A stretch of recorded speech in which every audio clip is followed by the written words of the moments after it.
안녕하십니까, 문틀란TV입니다.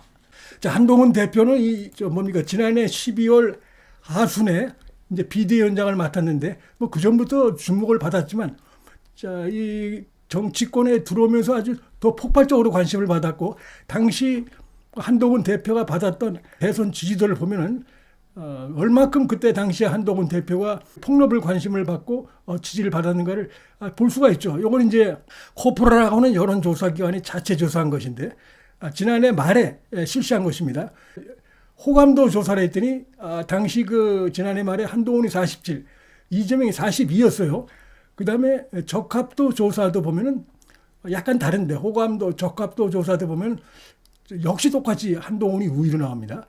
한동훈이 45, 이재명 41. 자, 이렇게 나오고 있어요. 요게 이제 코프라 조사고 지난해 말인데, 요거는 이제 지난해 말 금년 초에 TV조선에서 실시한 여론 조사입니다.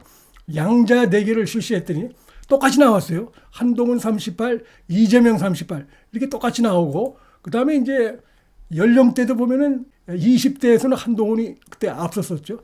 32대 24. 이런 식으로 20대에서는 한동훈이 앞선 이런 결과, 30대도 약간 앞선 걸로.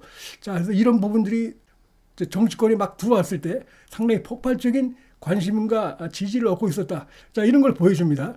이게 뭐 몇 년 되고 아주 오래전인 것이 아니라 불과 몇 개월 전입니다, 이게. 그리고 바로 이런 높은 지지를 얻고 있었던 것이고, 그렇기 때문에 한동훈 대표가 요번에 몇 개월 쉬었다가 또 총선에서 어쨌든 패배를 했음에도 불구하고 다시 나와서 전당대회에서 당대표가 될 수 있었던 것도, 이게 뭐 일회성으로 이렇게 받은 게 아니고 상당히 지지도 자체가 좀 탄탄한 면이 있었다, 이런 걸 보여주는 것이다, 이런 해석이 가능하다고 봅니다. 그 다음에 이제 또 다른 조사가 있었죠. 1월 초에, 올해 1월 초에 역시 신년 조사에서도 보면은 그런 식으로 나타나고 있어요. 이건 다른 기관인데, 페렌드마이크가 이제 공정에 의뢰해서 지난해 말에 실시한 데서도 보면은, 자, 적합도 조사 한동훈이 46.1, 이재명 44.1로 한동훈이 앞섰습니다. 다른 기관 조사에서도. 자, 그리고 중앙일보가 비슷한 기관에 중앙일보가 한국글럽에 의뢰해서 실시한 12월 28일에서 29일 조사도 보면은, 장래 대통령 가문은 누가 좋다고 생각하느냐. 그랬더니 24%가 한동훈, 22%가 이재명을 대표했습니다. 그래서 갤럽 조사에서 이때 한동훈이 이재명을 최초로 앞선 이런 결과가 나온 바가 있습니다. 자, 보면 하여튼 돌풍을 일으켰다, 이렇게 볼 수가 있겠습니다.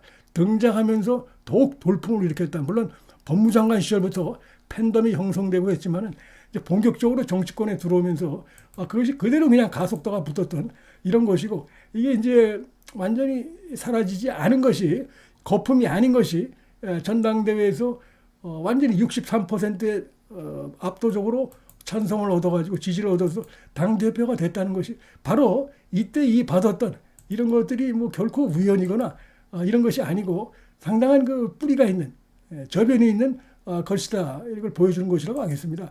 그 다음에 이제 이거 보면은 데일리안하고 여론조사 공정에서 1월 하순과 2월 초에 걸쳐서 실시한, 이것도 보면 이렇게 나옵니다.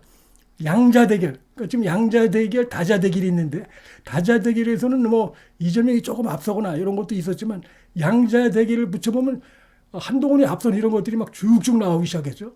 그래서 이재명이 42.1, 한동훈이 47.8로 1월 22일에서 23일 조사와 2월 5일에서 2월 6일 조사, 이걸 이제 비교를 할 수가 있는데, 1월 20일에서 23일 날 42.8이었다가 한 일주일 좀 지나서 47.8로 5.0이 폭발적으로 늘어난 이런 걸 보여주고 있고, 이재명은 45.9에서 42.1로 3.8% 하락한 이런 걸 보여주고 있습니다.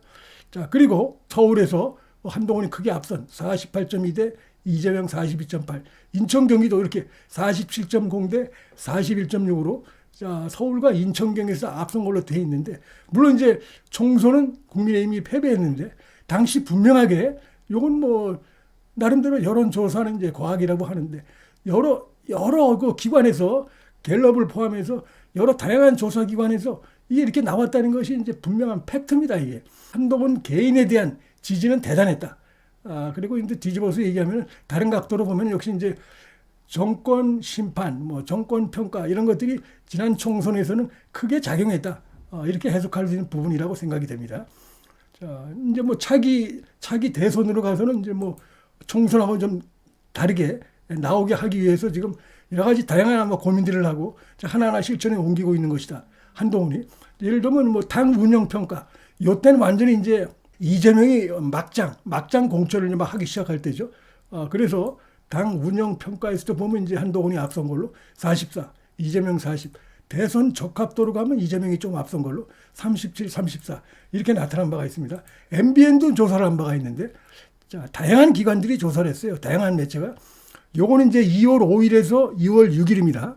넥스트 리서치에 의뢰해서 조사했는데 양자 대결은 거의 어김없이 이즘에 실시된 조사에서는 한동훈이 크게 앞선 걸로 나오고 있어요. 한동훈이 42, 그 다음에 이재명이 36으로 6.2%포인트 앞선 이런 결과들이 그때 뭐 다수의 기관에서 나온 바가 있고 뭐 서울 같은 경우도 보면 뭐 지금 한동훈이 47, 그다음에 이재명은 33 이런 식입니다. 무려 14%포인트 앞서 있는데 자 그럼에도 불구하고 왜 총선에서 그런 결과가 나왔느냐. 총선은 이제 이때로부터 조금 지나서죠. 1월, 2월, 3월 초까지만 해도 분위기 좋았습니다. 이제 3월 초 지나서부터 급격하게 여론이 빠지기 시작했죠. 그 이제 뭐 한동훈 대표도 얘기한 바가 있고 여론 조사를 보면 쭉쭉 빠집니다. 여러 가지 이제 대통령발 악재 이슈 이런 것들이 사실 결정체에 있다고 보고 무슨 뭐 대판 논쟁이니 뭐니 이런 거 거기에 대해서 제대로 대응을 안 한 부분들. 자 그러다 보니까 그냥 그리고 이제 조국이 등장하면서 이 민주당에서 빠져나가 있던 이런 층들 국민의힘으로 붙지 않고 떨어져 나가 있던 층들이 이재명의 실망에서 민주당의 실망에서 나가 있던 자들이 조국으로 그냥 가버린. 그래서 그 둘이 합쳐지면서 합산하다 보니까 그렇게 해서 총선에서 그런 결과. 그다음에 이제 말씀드린 대로 어떤 그 국정에 대한 부정적인 여론이 상당히 강했다. 한동훈에 대한 높은 지지와 별개로 이런 것들이 결국 그런 결과를 나왔다 볼 수 있고요. 요건 뭐 3월달에 한국갤럽 조사도 보면 여전히 3월 초입니다. 한동훈이 24, 이재명이 23이고 이렇게 돼 있는데 뭐 서울 같은 경우도 앞서 있고 뭐 서울 같은 경우는 보면 이재명 조국을 합친 것보다 한동훈이 높았어요. 서울에. 뭐 부울경이나 대구 경북도 마찬가지고 또 보면 여기 이제 중도도 보게 되면 한동훈과 이재명이 20대 20으로 같았습니다. 이 한국갤럽 조사에서. 중도의 지지를 받는 게 굉장히 중요한데 이재명과 조국이 20대 20으로 이때까지만 해도 3월 초까지만 해도 중도층에서 지지가 같았다. 이런 거 이력이 있습니다. 불과 얼마 전 얘기입니다. 이게 몇 년 전 얘기가 아니고 하기 때문에 또 이제 민주당의 지금 사법 리스크가 심각하죠. 한동훈 대표도 얘기를 했지만 그래서 조만간에 이 당시의 이 상황보다 더 한동훈이 크게 더 앞서는 이런 결과로 나올 가능성도 저는 충분히 예상이 된다고 생각이 됩니다. 문틀란 TV 여기서 마치겠습니다. 시청해 주셔서 감사합니다.